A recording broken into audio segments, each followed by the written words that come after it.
प्रचारक जीवन कैसा होता है, कैसा सर्वस्व समर्पण करके चुपचाप विदा हो जाता है, इस बात को आज का जो भौतिक जगत समझ ही नहीं सकता है। आज जिस प्रकार का सारे संसार में भौतिकता का भरा चारों ओर बोलबाला दिखाई देता है, वहाँ कितनी पीढ़ियां चुपचाप विदा हो गई।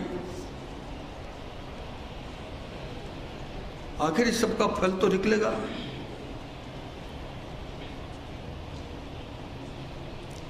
कुछ हमें करना पड़ता है, कुछ परमेश्वर स्वयं करता है। और मेरा विश्वास है कि जो मनुष्य के नाते से हम सब लोगों को करना चाहिए, संगठन के नाते से करना चाहिए, वो हमारा कार्य तो हम कर ही रहे। कई बार निराशा भी होती है हमें, मगर ये तो परमेश्वर का खुद का कार्य है। हमारे लिए वो स्वयं कुछ परिस्थिति पैदा करेगा जिससे कि जो ये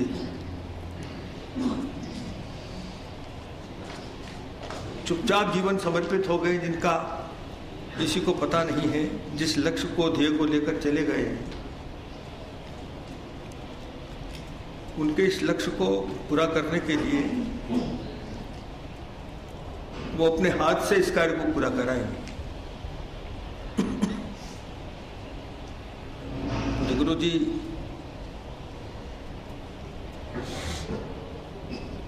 जब बीमार हो गए तो लोगों को तो सबको लगने लगा कि अब अधिक समय नहीं रह सकेंगे। गुरु जी ने स्वयं कहा हमारे प्रताप नारायण जी को, तुम सोचते हो कि मैं चला जाऊंगा, जाने के बाद भी अदृष्ट रूप से डॉक्टर हेडगेवार ने जो मुझे कार्य सुपुर्द किया है उसको पूरा करके रहूंगा। ये बहुत बड़ा आश्वासन हम सब लोगों के लिए है, जो चुपचाप समर्पित हो रहे हैं हम सब, उनके लिए एक आश्वासन है गुरु जी का कि गुरु जी स्वयं अदृष्ट रूप से हमको इस कार्य की पूर्ति करने के लिए और परिस्थितियां पैदा करेंगे और जिस कार्य को हम सब कर रहे हैं हमें समाधान भी होगा। हम सब लोगों को गौरव और गर्व होता है। एक परंपरा हमने निर्माण की है, उस परंपरा के हम सब एक अंग हैं। नए पौध आ रही है और निश्चय ही जो कुछ कार्य हम लोग सिद्ध करना चाहते हैं वो सिद्ध ही नहीं करेंगे।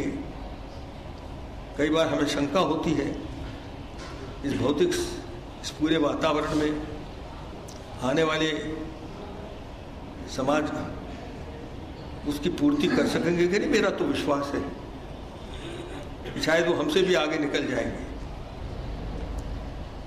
अब जब पूज्य गुरु जी स्वयं कहते हैं कि इसके लक्ष्य की पूर्ति मुझे करना है, उन्होंने मोक्ष की इच्छा नहीं की है, तो हम सब लोग क्या मोक्ष की इच्छा करेंगे।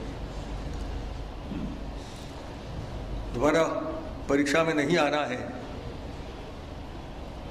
ऐसी साधना होती है हमारे यहाँ, बहुत लोग कर रहे हैं और वो ही असली असल में लक्ष्य तो वही है। किंतु आज जिस प्रकार की परिस्थितियों में देश है, हम सब हैं, हम सब लोगों ने संकल्प किया है कि हमें अपने भारत माता की सेवा करनी है। इसी हेतु से हम सब लोग लगे हैं और भविष्य में भी लगे रहे, जिससे कि इस भारतीय समाज में, इस देश में जो विकृतियाँ आई उनको हम दूर करके फिर से उसी परिस्थिति में पैदा कर सकें। हम लोगों ने कभी ये नहीं कहा कि हमको कोई मोक्ष चाहिए। हम तो चाहते फिर से भारत में जन्म हो, फिर से इसकी सेवा करने का हमें मौका मिले और जो कार्य अधूरा है उस काम को हम पूरा कर सकें। एकनाथ जी राणा जी कहते थे कि इधर गए उधर आते हैं हम, ऐसा बोलते थे, अब फिर सेवा में लग जाएंगे। इसी भावना से हम सब लोग सेवा के कार्य में लगे हैं। तो मानते ही नहीं, शरीर जाता है, फिर से शरीर मिलेगा भारत में, फिर से काम करेंगे, नई परिस्थितियों में काम करेंगे।